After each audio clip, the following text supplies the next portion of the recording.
You're not gonna believe this, but give it a shot. About 2 years ago, I started posting TikTok videos, and I came across this one video talking about manifesting a blue feather. And they were referencing this book called Illusions by Richard Bach. And in that book, he gives this practice about manifestation where you envision finding a blue feather and what it feels like to find it, and then you let it go, and then sometime down the road you end up finding this blue feather. And a lot of people have done it and they're like, oh, I found a blue feather, I found a blue feather. So I saw this video and I was like, oh shit, whatever, I'll just give it a shot. I feel like I've manifested things in the past. Maybe, I don't know, what do I got to lose? So I do the practice, forgot about it. Then I start going through a really hard time in my life. And one of my friends calls me and she's like, hey, you know you're going through some stuff. Let's talk about it.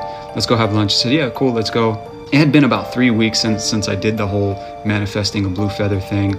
And I kind of just forgot about it. Long story short, I meet my friend at the park and we're about to go in one end, and I was like, let's actually go over here, like where we intended, because she ended up somewhere else. And I was like, yeah, we can go over there. And then as I was walking over there, I was like, actually, let's go where we said we should, or where we agreed on. I just feel like we should be there. Anyway, we meet there.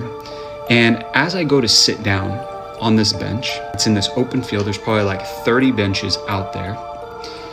And I'm like, oh, this bench over here, this random bench in the corner.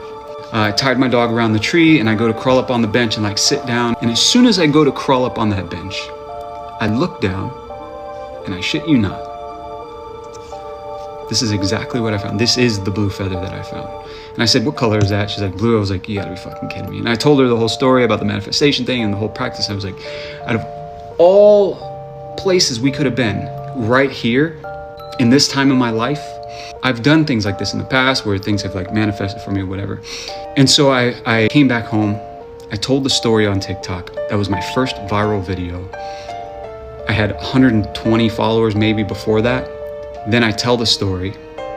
I got 10,000 followers like that night, so on and so forth. As you know, my following has been growing ever since. So all of that to say, in that video, I was like, oh, you can't make this shit up, but you really can. But I didn't, because this is it.